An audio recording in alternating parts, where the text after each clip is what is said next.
लगातार गर्म। मजीद 10 कश्मीरियों को आज शहीद कर दिया गया है।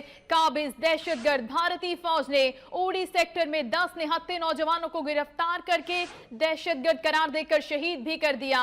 दहशतगर्द सरहद पार से आए थे। भारतीय फौज का वही घिसा पिटा इल्जाम। फायरिंग के दौरान कश्मीरियों को सरहद पार से तहफ्फुज देने की कोशिश की गई। भारतीय मीडिया ने यह भी इल्जाम आयद किया है भारतीय फौज की फायरिंग से 8 कश्मीरी नौजवान शहीद हो गए। कश्मीर मीडिया सर्विस का यह बताना है कि नौजवानों को घर घर तलाशी के दौरान सर्च ऑपरेशन के नाम पर शहीद किया गया है। एक बार फिर से आपको बताएं कि मकबूजा कश्मीर की अबतर सूरत हाल जिसमें इजाफा होता जा रहा है। उड़ी हमले के बाद भारतीय फौज है जो कि अपने होश और हवास मुकम्मल तौर पर खो बैठी है। कश्मीरियों पर जुल्म और सितम के नए पहाड़ तोड़ दिए गए हैं। मेजर जनरल जाहिद मुबशर हमारे साथ मौजूद हैं, दिफाई तज्जियाकार, उनसे इसी हवाले से मजीद बात करेंगे। बहुत शुक्रिया आपका। उड़ी हमले के बाद भारतीय फौज अब नए जुल्म जबर के सिलसिलों पर उतर आई है। किस तरह से देखते हैं आप मकबूजा कश्मीर की इस सूरत हाल को? देखें, मकबूजा कश्मीर में पहले भी बड़ी खतरनाक सूरत हाल है। आज आपको पता है 74वां दिन है वहां कर्फ्यू का, और 100 से ऊपर शहादतें हो चुकी हैं, और अब अगर आज के 10 शामिल कर लिए जाएं तो ये 110 से ऊपर हो गई हैं। तो वहां हालात ऐसे हैं कि 2-3 दिन पहले आपने देखा होगा कि 11 साल बच्चे को शहीद किया गया। पैलेट गन से उसका पूरा जिस्म छलनी था और उसको जो है वो शहीद हुआ, और उसकी नमाज जनाजा बहुत बड़ी थी और उसको पाकिस्तान के परचम में रख के दफन किया गया। तो ये वहां के हालात हैं। और हिंदुस्तान का कंफ्यूज होना एक फितरी अमल है, और उनके मीडिया ने आसमान सर पे उठाया हुआ है। वो तो ऐसे लग रहा है जैसे पाकिस्तान पर आज ही हमला करने वाले हैं, लेकिन पाकिस्तान पे तो उनको हमला करने की जरूरत इंशाल्लाह नहीं होगी, और अगर वो करेंगे तो उसका खमियाजा भुगतना पड़ेगा। लेकिन मकबूजा कश्मीर में उन्होंने अपने जुल्म सितम में मजीद इजाफा कर दिया है। ये आज की शहादतें हैं, और ये देखें किसी भी इलाके को असले के जोर पे अपना हामी नहीं बनाया जा सकता।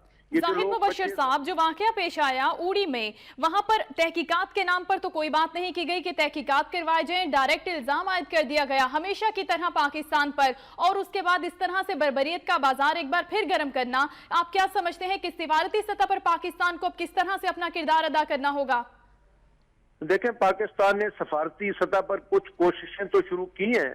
अब आपको पता है 5 बड़ी ताकतों को प्राइम मिनिस्टर ने खत लिखा है और उनसे मदद की दरखास्त की है कि कश्मीरियों की मदद की जाए, लेकिन सफारती सतह पे जो हमारा रिएक्शन होना चाहिए था वो नजर नहीं आया। आपको याद होगा एक इन्होंने 15-20 लोग सिलेक्ट किए थे जो बैरूनी मुल्कों में जाएंगे और पाकिस्तान का मौकफ पेश करेंगे। उनकी सिलेक्शन के मेरिट से कता नजर वो लोग आज तक नहीं जा सके। यानी हमारा रिएक्शन इतना स्लो है और हमारा एक्शन इतना स्लो है कि वो इंडिया की सफारती जारहियत का मुकाबला नहीं कर पा रहा। तो मेरा ख्याल है इसमें और कोशिशों की जरूरत है।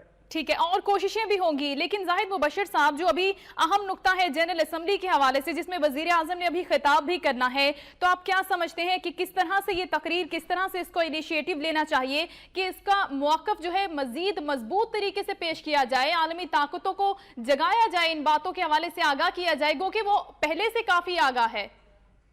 हाँ, वो आगाह है इस बात से, लेकिन अब डिपेंड करता है कि वो वहाँ क्या पेश करते हैं। पहले भी हमें बताया जाता रहा है कि एक डोजियर दिया गया है जो मुश्तमिल था हिंदुस्तान की कार्रवाइयों पर, लेकिन उसका पाकिस्तान में किसी को कानो कान खबर नहीं हुई। तो अभी तो इस तकरीर से पता चल जाएगा कि पाकिस्तान के वजीर आजम क्या पेस सेट करना चाहते हैं, क्योंकि अभी तक प्राइम मिनिस्टर का रवैया बड़ा ल्यूक वार्म रहा है। आपको याद होगा कि जो कुलभूषण यादव पकड़ा गया, उसका इस नाम को आज तक मैंने प्राइम मिनिस्टर के मुंह से नहीं सुना।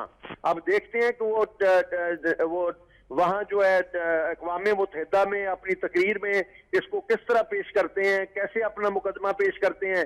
लेकिन मेरा ख्याल है हालात, कश्मीरियों ने जो हालात पैदा कर दिए हैं, कश्मीरियों ने जो शहादतें दी हैं, जो कुर्बानियां दी हैं, उन्होंने स्टेज सेट कर दिया है पाकिस्तान के लिए कि पाकिस्तान इस वक्त अपना पूरी कुव्वत के साथ अपना सफारती हमला करे और दुनिया को इनके असल जो भारत का चेहरा है उसको नंगा करे।